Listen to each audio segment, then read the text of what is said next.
নকুল আর বিশু দুজনে খুব ভালো বন্ধু। গ্রামে ওদের বন্ধুত্ব দেখে সবাই খুশি হতো। নকুল খুব ভগবান বিশ্বাসী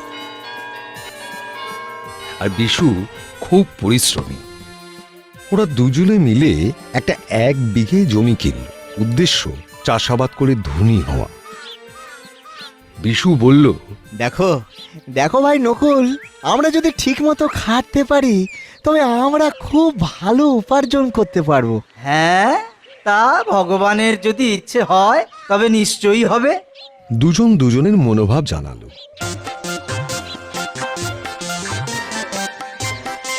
বিশু খুব পরিশ্রম করতে লাগলো, মাটি কাটা, জঙ্গল পরিষ্কার করা, বীজ বোনা। আর নকুল শুধু ভগবানের কাছে আশীর্বাদ চাইল। ও ভাবলো, আমাদের যা কিছু নিয়ন্ত্রণ করে সব ওই ভগবানই তো করেন। ভগবান আশীর্বাদ করলেই সব সম্ভব। তারপর দিন যায়, মাস যায়, মাঠে সবুজ চারায় ছেয়ে গেল। বিশু নকুলকে বলে, দেখেছো দেখেছো নকুল, কি সুন্দর চারা ধরেছে। হ্যাঁ গো, সবই ভগবানের আশীর্বাদ। আমি তো রোজ ভগবানকে ডাকি, রোজ।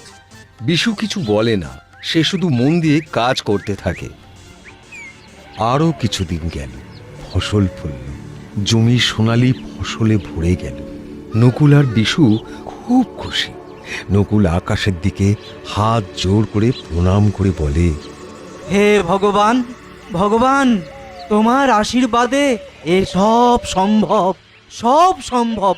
তোমার আশীর্বাদেরই তো ফল। কি গো বন্ধু, বলেছিলাম না ভগবানের আশীর্বাদ ছাড়া একটা পাতাও পড়ে না, একটা পাতাও না। এবার ফসল বিক্রয়ের সময় এলো। ফসল বিক্রি করে অনেক লাভ হলো, কিন্তু এবার শুরু হলো সমস্যা, টাকা ভাগ নিয়ে। নকুল বলে, ভাই বিশু, কি গো, হ্যাঁ, ভগবানের ইচ্ছায় ভালোই তো লাভ হয়েছে গো। হ্যাঁ, এবার আমরা লাভের অংশ ভাগ করে নি, কি গো? দেখো ভাই, এই জমিতে বীজ বপন থেকে শুরু করে ফসল কাটা অবধি আমি পরিশ্রম করেছি। সুতরাং পরিশ্রমের তো একটা মূল্য থাকে নাকি? তাই তাই আমারই কিন্তু বেশি লাভের অংশ পাওয়া উচিত। হ্যাঁ, সে তুমি যাই বলো না কেন ভাই, আমার কিন্তু বেশি লাভের অংশ পাওয়া উচিত। ও, তা আমি যে ভগবানের কাছে সব সময় আশীর্বাদ চেয়েছি, ভগবানের আশীর্বাদ ভিন্ন এই এত ফসল ফলতো, বলো ফলতো কি? সুতরাং আমার বেশি পাওয়া উচিত, বেশি। দুজনের কথা কাটাকাটি চলতে থাকে। এই প্রথম ফসলের ভাগ বাটোয়ারা নিয়ে ওদের মধ্যে ঝগড়া বিবাদ শুরু হয়ে গেল। দুজনেই চলল গ্রামের মোড়ল মশাইয়ের কাছে। মোড়ল মশাই সব শুনে বললেন, শোনো শোনো, তোমাদের আমি একটা কাজ দেব।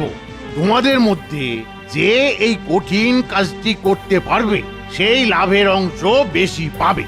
এই আমার বিচারে তোমরা খুশি হবে তো? হ্যাঁ মোড়ল মশাই, আমরা রাজি। এবার মোড়ল মশাই দুজনকে 2টো বস্তা দিয়ে বলেন, এই বস্তার মধ্যে কাকড় ভর্তি চাল আছে। কাল সকালের মধ্যে চাল আলাদা আর কাকড় আলাদা করে আনতে হবে। আমি দুজনের কাজ দেখে বিচার করব, কেমন? নকুল আর বিশু দুজনে বস্তা 2টো নিয়ে যায়। নকুল বস্তাটি মন্দিরে রেখে দেয়। মনে মনে ভাবে, হে ভগবান, ভগবান, তোমার আশীর্বাদ থাকলে সব সম্ভব হবে, সব। এটা আবার প্রমাণ হবে। এই ভগবান, দেখো ভগবান। কিন্তু বিশু রাতে সেজ বাতি জ্বালিয়ে চাল আর কাঁকড় আলাদা করতে থাকে। নকুল ভগবানের জন্য বস্তা 2টো রেখে ঘুমিয়ে পড়ে। সকাল হয়। বিশু বস্তার চাল আর কাঁকড় যতখানি পেরেছে আলাদা করে মোড়ল মশাইয়ের কাছে নিয়ে এসেছে। হুজুর হুজুর, পুরোটা সম্ভব হয়নি, কিছু বাকি আছে। মোড়ল মশাই মৃদু হেসে বলেন, এবার এবার নকুল কি কইল দেখি, তারপর বিচার করব। ওদিকে নকুল ভগবানের ওপর ভরসা করে। ঘুম থেকে উঠে বস্তা নিয়ে মোড়ল মশাইয়ের কাছে উপস্থিত। মোড়ল মশাই জিজ্ঞেস করেন, তুমি কি পুরো বস্তার চাল বেছে এনেছো? নকুল হাত জোর করে বলে, না মোড়ল মশাই, আমি সব কাজটাই ভগবানের ওপর ছেড়ে দিয়েছি। দেখুন মোড়ল মশাই, তার আশীর্বাদ আমি নিশ্চয়ই পাবো, নিশ্চয়ই। নকুলের উত্তর শুনে মোড়ল মশাই বলেন, তবে তুমি তোমার 2 হাত ব্যবহার করনি, ভগবানের হাতের ওপর নির্ভর করিস। বেশ বেশ বেশ। দেখি একবার তোমার ভগবান তোমার কাজটা ঠিক করে করেছে কিনা। খোলো খোলো খোলো খোলো, বস্তা খোলো। নকুল বস্তা খুলে